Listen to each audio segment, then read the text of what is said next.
خيركم من تعلم القرآن وعلمه. تم میں بہترین شخص وہ ہے جو قرآن سیکھے اور سکھائے۔ بسم اللہ الرحمن الرحیم۔ آج انشاءاللہ العزیز 18ویں پارے کا خلاصہ آپ کے سامنے پیش کریں گے۔ 18ویں پارے میں 3 صورتیں ہیں۔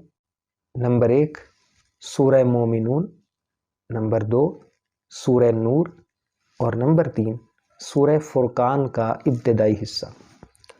سورہ مومنون میں 7 باتیں بیان کی گئی ہیں۔ اہل جنت کی 7 صفات، انسان کی تخلیق کے 9 مراحل، توحید، انبیاء کرام کے قصے، نیک لوگوں کی 4 صفات، منکرین کی اصل وجہ، اور آخری نمبر پہ قیامت۔ اب ہم ان موضوعات کی تفصیل دیکھتے ہیں۔ استحقاق جنت کی 7 صفات ہیں، یعنی مومنون، جو مومن ہوتے ہیں وہ اہل ایمان ہوتے ہیں، نماز میں خشوع خضوع کرتے ہیں، بری باتوں سے پرہیز کرتے ہیں، زکوٰۃ ادا کرتے ہیں، عفت اور پاک دامنی جیسی صفات رکھتے ہیں، امانت دار ہوتے ہیں اور اپنی نمازوں کی حفاظت کرتے ہیں۔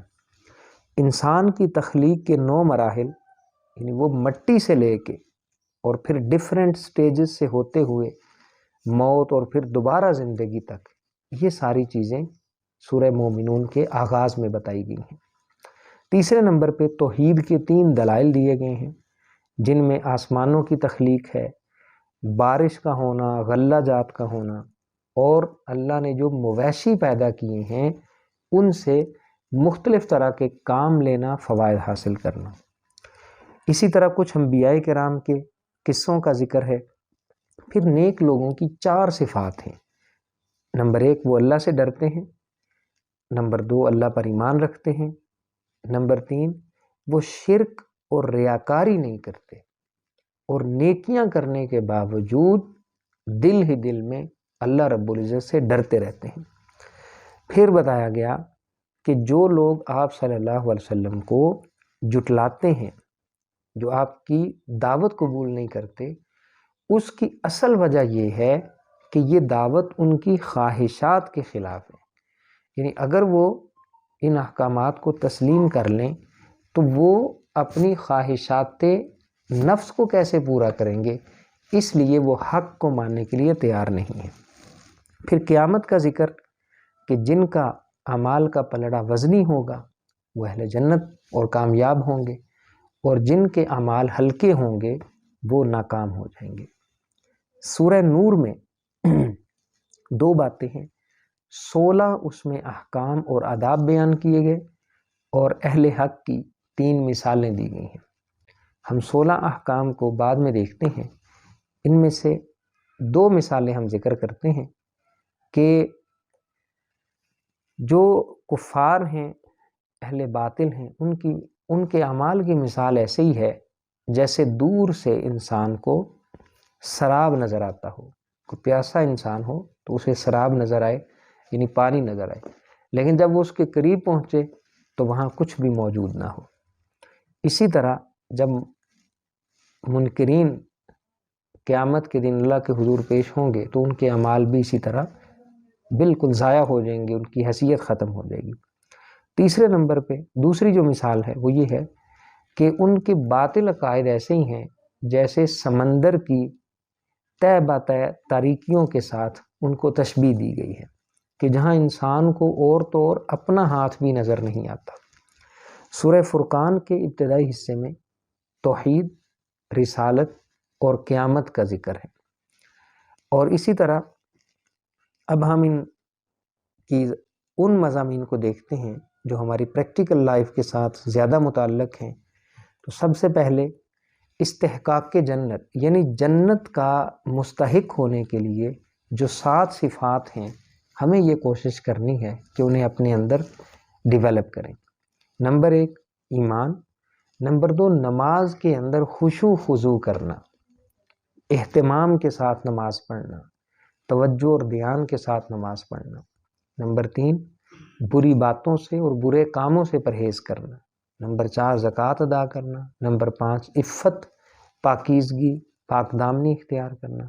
نمبر 6 امانت داری والا رویہ اختیار کرنا۔ اور نمبر 7 اپنی نمازوں کی حفاظت کرنا۔ اسی طرح نیک لوگوں کی 4 صفات یہ ہیں کہ وہ اللہ تبارک و تعالیٰ سے ڈرتے ہیں، اللہ پر ایمان رکھتے ہیں، نہ وہ شرک کرتے ہیں، نہ نیک اعمال میں دکھاوا کرتے ہیں، اور اسی طرح نیکیاں ہونے کے باوجود وہ اللہ رب العزت سے ڈرتے ہیں کہ انہیں اللہ کے حضور پیش ہونا ہے۔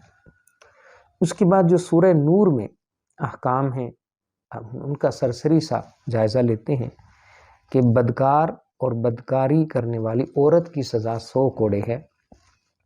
اسی طرح عاقل بالغ پاک دامن مرد یا عورت اگر ان پر بغیر گواہوں کے بدکاری کی تہمت لگائی جائے تو اس کی سزا 80 کوڑے ہے۔ میاں بیوی کے لیے گواہوں کی بجائے لعان کا حکم ہے۔ پھر حضرت عائشہ رضی اللہ تعالیٰ عنہ جب ان پر منافقین نے بہتان لگایا تو اللہ تبارک و تعالیٰ نے سورہ نور کے اندر ان کی پاکیزگی اور اس الزام سے ان کی برات کا اظہار فرمایا۔ پھر بتایا گیا کہ جب ہم گھروں میں جائیں، کسی کے گھر میں جائیں تو بلا اجازت داخل نہ ہوں، بلکہ کسی کے گھر جانے کے آداب میں سے یہ ہے کہ اجازت لیں اور اجازت سے پہلے سلام کر لینا چاہیے۔ اسی طرح آنکھوں کی شرمگاہوں کی حفاظت کرنا، اور جس گھر میں چھوٹے بچے ہوں اور غلام ہوں ان کو یہ انسٹرکشنز دی گئیں کہ 3 اوقات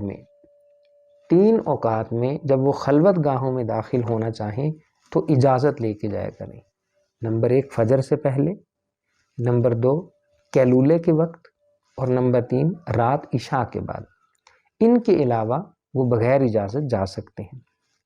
اسی طرح دوسرے گھر کے بالغ افراد ان پر بھی لازم ہے کہ وہ بھی جب آئیں تو گھروں میں اجازت لے کے آیا کریں۔ پھر جو عورتیں بہت بوڑھی ہو چکی ہیں اور نکاح کی عمر سے گزر گئی ہیں تو ان کو پردے میں ذرا نرمی دی گئی ہے، لیکن اگر وہ بھی پردہ کریں تو ان کے لیے زیادہ بہتر ہے۔ اسی طرح جب گھر میں داخل ہوں تو سلام کر کے داخل ہوں، اور اگر کوئی گیدرنگ ہو، کوئی مجلس ہو، کوئی نشست ہو، کوئی اجتماعی طور پہ لوگ بیٹھے ہوئے ہوں، وہاں سے اگر نکلنا ہو، اس کو چھوڑنا ہو، وہاں سے رخصت ہونا ہو تو اس کے آداب میں سے یہ ہے کہ وہاں سے اجازت لے کے اٹھنا چاہیے۔